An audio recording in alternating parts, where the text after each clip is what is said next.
হাই everyone, সকলোকে স্বাগতম জনালোঁ। আজি প্ৰি ফাইনেল যিহেতু আহি আছে 25 বা ক'ৰবাৰ 26তো এক্সাম হ'ব পাৰে নেক্সট ইয়াৰ জানুৱাৰী মানত। তো তাৰ বাবে কিছুমান এডভাইচ লৈ আহিছোঁ, গোটেই ভিডিঅ'টো শেষলৈকে চাবা। ফাৰ্ষ্ট কথা হ'ল, প্ৰি ফাইনেল এক্সামৰ আগত চবৰে প্ৰশ্ন থাকে, আমি HSLC টাৰ্গেট কৰোঁ নে প্ৰি ফাইনেল। কাৰোবাৰ হয়তো প্ৰি ফাইনেল এক্সামলৈ 7 দিন আছে, কাৰোবাৰ হয়তো 10 দিন আছে, কাৰোবাৰ হয়তো 15 দিন আছে। তুমি যদি অকল প্ৰি ফাইনেলতে ফ'কাছ কৰি থাকা তো তেনেহ'লে বস্তুটো নহ'বগৈ। আল্টিমেট টাৰ্গেট তোমাৰ মেট্ৰিক পৰীক্ষা, যিটো ফেব্ৰুৱাৰীত হ'বলৈ গৈ আছে। চোৱা, প্ৰি ফাইনেল এক্সামটো প্ৰেক্টিকেলি ভাবিবা 7 দিনটো চলিবই। তো সেই 7 দিনটো তুমি 7ৰ পৰা 10 দিন চলিলে ধৰা, ঠিক আছে। তো সেই 10 দিনটো তুমি এক্সামটো দিবই লাগিব, যেতিয়া এক্সামটো চলি থাকিব। তাৰ আগৰ পৰা সেই এক্সামটোত নিদিবা, ঠিক আছে। সেইকেইদিন স্পেচিয়েলি সেই পৰীক্ষাটো প্ৰেক্টিছ কৰা, ঠিক আছে। তো বহুতে ক'ব আমি এতিয়া প্ৰি ফাইনেল এক্সামৰ আগৰ কেইদিন আমি কেনেকৈ পঢ়িম। তো তাৰ বাবে মই প্লেন লৈ আহিছোঁ। চোৱা, প্ৰি ফাইনেল এক্সামৰ আগৰ কেইদিন ফাৰ্ষ্ট প্ৰায়ৰিটি কি হ'ব, যোনটো ছাবজেক্টৰে তোমাৰ চিলেবাছ কমপ্লিট হোৱা নাই, যিয়ে ছাবজেক্ট নহওক, চিলেবাছ যদি কমপ্লিট হোৱা নাই, ফাৰ্ষ্ট সেই চিলেবাছটো কমপ্লিট কৰি লোৱা, ঠিক আছে। তো তোমালোকে ফাৰ্ষ্ট টাৰ্গেট কৰা চিলেবাছটো কমপ্লিট কৰি লোৱা। তাৰপিছত ছেকেণ্ড কাম কি হ'ব, তাৰপিছত চিলেবাছ যদি কমপ্লিট হ'ল, তুমি কুৱেশ্যন প্ৰেক্টিছ কৰিব পাৰা। তাৰপিছত তুমি প্ৰি ফাইনেলৰ কাৰণে পঢ়িব পাৰা, যদি চিলেবাছ অলৰেডি কমপ্লিট হৈ আছে, ঠিক আছে। After that you can prepare for pre final exam ধুনীয়াকৈ। নেক্সট বস্তুটো হ'ল, যোনটো মই অলৰেডি ক'লোঁ, চিলেবাছটো কমপ্লিট কৰি লোৱা। এতিয়া যোনটো মই কৈ আহিলোঁ তোমালোকক, ফাৰ্ষ্ট চিলেবাছ কমপ্লিট লোৱা। তাৰপিছত pre final exam. Pre final exam এইটো কি হয়, এটা প্ৰেক্টিছ হিচাপে লোৱা। কিয়? কাৰণ তুমি চিলেবাছ অলৰেডি কমপ্লিট কৰি থ'লা, ঠিক আছে। আৰু মেট্ৰিকৰ আগত, HSLCৰ আগত ডাঙৰ এক্সাম কি আছে, অকল প্ৰি ফাইনেলটোৱে আছে। তো এই প্ৰি ফাইনেলটোত তুমি নিজক পৰীক্ষা কৰা, নিজক কি কৰিবা, পৰীক্ষা কৰিবা যে তুমি ইমান দিনে যে প্ৰেক্টিছ কৰিলা, ইমান দিনে যে পঢ়িলা, সেইখিনি তুমি কিমানখিনিলৈকে পাৰিছা। সেই গোটেইখিনি তুমি ক'ত গম পাবা, প্ৰি ফাইনেল এক্সামৰ যেতিয়া পেপাৰ দিব বা যেতিয়া প্ৰশ্নখন কৰি আহিবা, ঠিক আছে। তো এইটো এটা HSLCৰ বাবে প্ৰেক্টিছ বুলি ভাবিবা আৰু ভালকৈ এক্সামটো দিবা। প্ৰি ফাইনেল এক্সামটো ভালকৈ দিবা। মই এনেই ফাংফুংকৈ দিবলৈ কৈ থকা নাই হে। মই কৈছোঁ যে তুমি আল্টিমেট টাৰ্গেট HSLC, বাট প্ৰি ফাইনেলৰ আগত কি হ'ব, আমাৰ চিলেবাছ কমপ্লিট হ'বই লাগিব। তাৰপিছত প্ৰি ফাইনেল দিবা, এইটো এটা প্ৰেক্টিছ হ'ব, এনালাইচিছ কৰিবা ক'ত কি ভুল ওলাল, আৰু আল্টিমেটলি তুমি যুদ্ধত যাবা HSLCত, ঠিক আছে। ছেকেণ্ড কথা, বহুতে এইটোত ভয় খায়, প্ৰি ফাইনেল এক্সাম পেপাৰ টান আহে।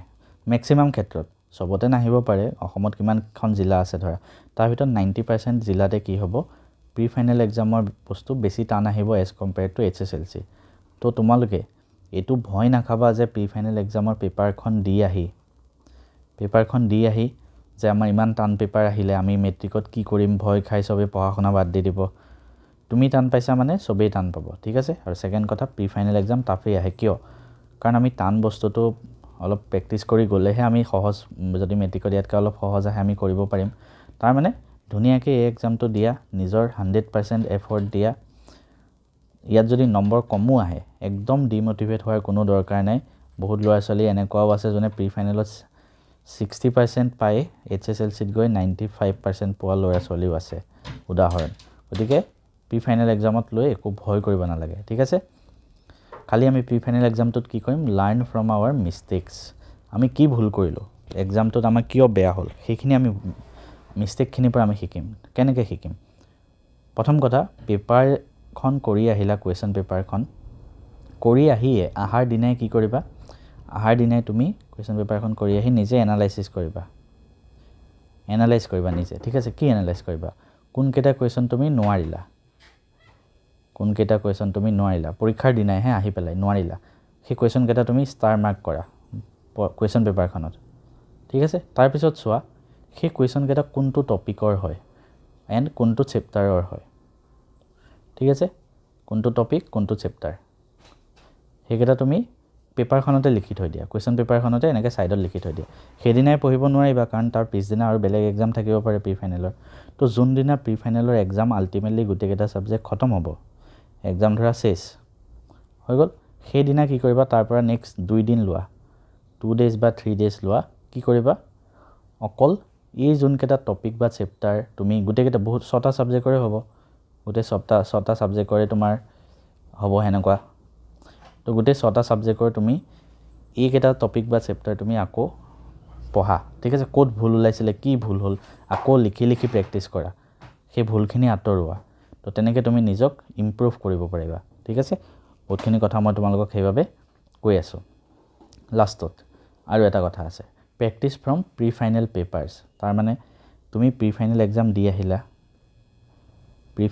আহিলা এক্সাম যোনদিনা খতম হ'ব এক্সাম শেষ ধৰা আৰু প্ৰি ফাইনেল তাৰপিছত কি কৰিবা তাৰপিছতো তোমালোকে মেট্ৰিকলৈকে মেক্সিমাম মিনিমামটো ধৰিলোঁ ধৰা 30 দিনটো সময় পাবা 30 ডেজ তো প্ৰত্যেক 30 দিনে এক্সামৰ পিছত মই আকৌ এইটো ভিডিঅ' বনাম ডিটেইলছত এতিয়া মই আকৌ কৈছোঁ প্ৰত্যেক 30 দিনে তুমি কি কৰিবা ৰাতিপুৱা 9টাৰ পৰা 12টা বজালৈকে সদায় কি কৰিবা এখন পেপাৰ সলভ কৰিবা এখন পেপাৰ সলভ হ'ব ঠিক আছে প্ৰত্যেক ডিষ্ট্ৰিক্টৰে টেষ্ট পেপাৰ কেনেকৈ কৰিবা 30 দিন সময় আছে সপ্তাহ আমি ধৰা মাহটোত 4 সপ্তাহ ধৰিলোঁ first week second week third week fourth week ঠিক আছে এসপ্তাহত 7 দিন থাকে মই 6 দিনে ধৰিলোঁ 6 দিনত 6টা ছাবজেক্ট 1 2 3 4 5 6 6টা ছাবজেক্ট সিমিলাৰলি আকৌ 6টা ছাবজেক্ট নেক্সট এদিনত এটাকে মেথছ ইংলিছ সায়েন্স তেনেকৈ ধৰ থাৰ্ড ফ'ৰ্থ ঠিক আছে তাৰ মানে আমি এটা ছাবজেক্টৰ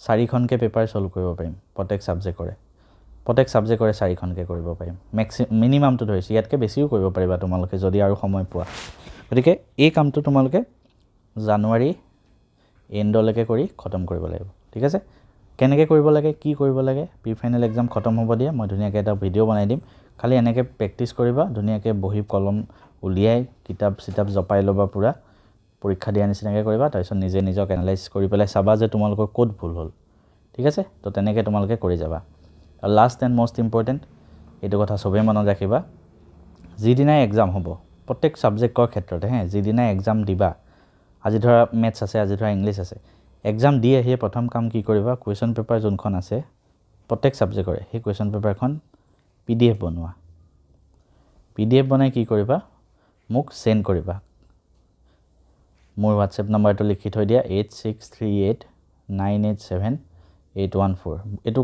একদম নাপাহৰিবা মই ৰিকুৱেষ্ট কৰিছোঁ সেন্ড কৰিবা কিহৰ কাৰণে মোৰ পাৰ্সোনেল একো লাভ নহয় কি কৰিম মই মেথছ সায়েন্স সোশিয়েল ইংলিছ এইকেইটা ইংলিছৰ আমাৰ ছাৰ আছে মেথছ সায়েন্স সোশিয়েল মই দিম গোটেই টেষ্ট পেপাৰখিনি মই সলিউশ্যন দিম যিমানখিনিলৈকে পাৰোঁ ঠিক আছে সেকেণ্ড কথা আছামিজ তাৰপিছত আৰু কি থাকিল এডভান্সৰ মই দিম বা হিন্দী কাৰোবাৰ থাকিলে তো হিন্দী আছামিজ হিন্দীৰ বাবে আমাৰ মেমে দিব তোমালোকক গোটেইখিনি টেষ্ট পেপাৰ সলিউশ্যন ঠিক আছে সেকেণ্ড কথা এই গোটেই টেষ্ট পেপাৰবিলাক PDF যে তোমালোকে দিবা মই নিজৰ একো লাভ নহয় তাৰ পৰা মই জাষ্ট আমাৰ এপত ফ্ৰী মেটেৰিয়েলছত লগাই দিম আৰু ফ্ৰীতে তুমি এখন শ্বেয়াৰ কৰিলা বেলেগে এখন ডিষ্ট্ৰিক্টত শ্বেয়াৰ কৰিলে সবেই মিলি এটা জেগাত থাকিব সবেই ধুনীয়াকৈ ডাউনলোড কৰি নিজে পঢ়ি থাকিব পাৰিবা সবৰে লাভ হ'ব সো ভিডিঅ'টো কেনেকুৱা লাগিল কমেণ্ট কৰিবা আৰু বহুতে কৈ থাকে আমাৰ সিলেবাস কমপ্লিট হোৱা নাই কিবা হোৱা নাই তো তাৰ বাবে মই জনাই থওঁ তোমালোকে মেথছ এণ্ড ফিজিক্স হাব এপটোত যোৱা প্ৰত্যেকটো ছাবজেক্টৰ কাৰণে ধুনীয়াকৈ ডিটেইল সিলেবাস আছে আমাৰ এপটো ডাউনলোড কৰা মেথছ এণ্ড সায়েন্স মই পঢ়োৱা আছে ঠিক আছে মেথছ এণ্ড সায়েন্স পুৰা ডিটেইলছত পঢ়োৱা আছে maths and physics hub app download কৰিবা তাতে ক্লাছ 10 মেনুত যাবা তাতে পুৰা ডিটেইলছত সব চেপ্টাৰ পঢ়োৱা আছে অলৰেডি কমপ্লিট আছে সব পুৰা স্পীডত চাই ল'ব পাৰা যিখিনি ডাউট আছে তাত ক্লিয়াৰ কৰি ল'ব পাৰিবা তাৰপিছত নোটছ আছে প্ৰত্যেকটো চেপ্টাৰৰ নোটছ দিয়া আছে প্ৰত্যেকটো এক্সাৰসাইজৰ সলিউশ্যন আছে প্ৰত্যেকটো এক্সাম্পলৰ সলিউশ্যন আছে মই বুজাই দিয়া আছে ভিডিঅ' আকাৰে গোটেইখিনি বস্তু লাইভ ক্লাছত আছে মাজে মাজে মই ইয়াত ডাউট সেশন থাকে আমাৰ হেয়া লৈ থাকোঁ তাৰপিছত MCQ মক টেষ্ট প্ৰেক্টিছ কৰিব পাৰিবা এভৰিথিং পাবা ঠিক আছে সিমিলাৰলি ইংলিছৰ বাবেও এই গোটেইখিনি এভৰিথিং পাবা তোমালোকে ইংলিছৰ আকাশ ছাৰে তোমালোকক বুজোৱা আছে ইংলিছৰ বাবেও তেনেকৈ ল'ব পাৰিবা আৰু লাষ্ট আছামিজ আৰু সোশিয়েলৰ দুইটা মিডিয়াম আছামিজ আৰু ইংলিছ দুইটা মিডিয়ামৰ বাবে ডিটেইল নোটছ আছে প্ৰত্যেকটো চেপ্টাৰ ৱাইজ মই নিজে হেণ্ড ৰিটেন নোটছ বনাই দিছোঁ সেয়া লিখি যোৱা পৰীক্ষাত মুখস্থ কৰি উঠাই দিয়া সেম টু সেম তোমালোকৰ 1 নম্বৰো কাটিব নোৱাৰে তো ভিডিঅ'টো কেনেকুৱা লাগিল কমেণ্ট কৰিবা